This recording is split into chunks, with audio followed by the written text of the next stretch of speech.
ngira nivuge nongere ngabane kuwangabiye aho Yesu yongera akancungura ariwe nshikira ino saha kubwo yemeye akanyitangira none nanjye ndaje kugaragaza rwa rukundo maze ngo inkuru nziza y'ibanda rimenyekana ku isi yose.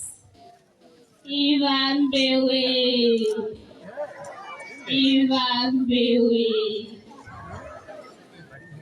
ngira nivuge nongere ngabiye nongere ngaragaze rwa rukundo nyiranyitangiriye ku musaraba aho yemera agasanzara ko ku musaraba ngo ibyacu byose bisobanuke akambara ubusa maze ngo tena bagenzanje twambare.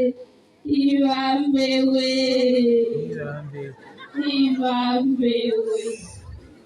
reka nibyo ndangaye ariko rigaragara kuvuga uwangabiye nawe n'agashaka kongera agasangiza inkuru nziza ya Yesu Kristo ikamenyekana.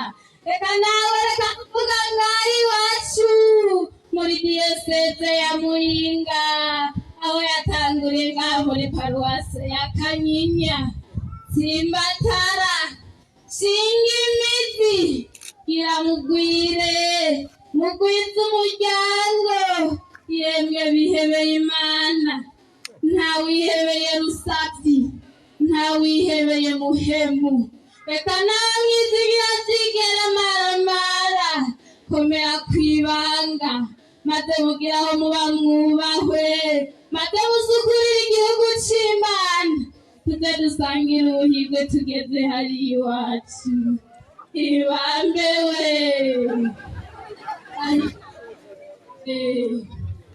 ese icoma abantu bose bakamenya Kristu maze tawambe twavuye muri kiranga maze tukambukira kumumenya.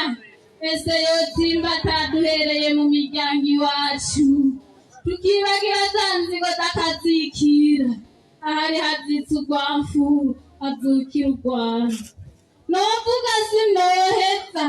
Reka nambukire mu miryango iwacu zimanganye iyo mitima mibi yasibanganye maze ya nkuru nziza gushikire bose ihereye aho iwacu. Ayibambewe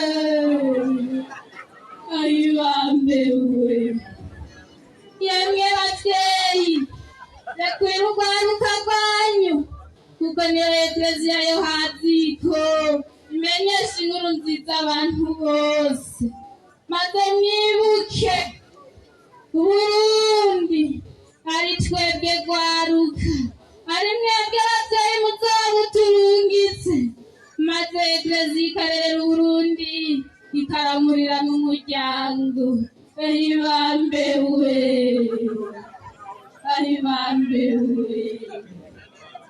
ese Kristo yamenyekana hose bivuye kuba batijwe maze akagororokera kuri umwe wese akavuga maze ngo inkuru nziza yiwe ikamenyekana. Ese icoma abantu bose mwabona Uburundi bwamenye Kristo mwabona ingo zamenye Kristo maze izo njyane ziciye mu miryango ziganduruka zikahava bivuye muri twe twamumenye kugira tumumenyeshe abandi. Ayibambewe sibanganye iyo mitima yamaze gusibangana mwibagire kahise muraba kumaze gategura kazoza kugira ngo isi yibere iparadizo. No sinoheza nije gakoni k'ikondokondo nije uvuga ndavugira ndavuga uwangabiye maze nkavumera ndavuga uwamaye maze ngahaya ndavuga uwanshengeye maze agashingura. Ibambewe yemwe bavyeyi yemwe basaserdoti bafurera namwe babikira maze mudufashe guca mu makanda mwaciyemwo ngo Kristo amenyekane ku isi yose nakare kuba batijwe ari umutumwa wa Kristo. Yemwe ba Kristo iyo batisimu mwahawe nimuyiryamike kandi muyikoreshe namwe mwara abasaserdoti kubw'ibatisimu. Ibambewe, ibambewe. Mumva kamyamye kubona narengutse ngakuvuga uko namenye Kristo. Aho hamwe twarirukira kiranga tutarabona ivyari vyo. Mungu inkuru nziza yaramenyekanye. Ubu Kristo niwasagaje mu mitima yacu. Bandanya mutima tata ngo maze twagura imbibe. Aho iwacu harangwa amahoro, urukundo n'umuvukano, ngo maze byose bisasagarire muri Kristo Yesu. Ibambewe, ibambewe. Navuga ninkakisha nihoho yabitega, nzunga rudahangariza mu kiganza, mbere kivume mu kabande kwangiriye. Ako notinya kuvuga, maze nomuvugira akazonyobora. Ako nzotinya urushinga bantera urushinja, maze notahana umugisha ugabanye, nkatahana muri ya nza isangiye, maze abari hamwe bose tugatahana imigisha. Munkundira akanya ka mbere gato, uzondondera ntazombanze, aho utazosanga aho ndi ndamugire ku muriri.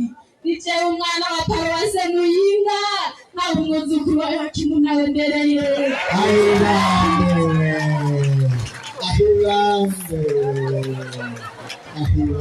Ahirande.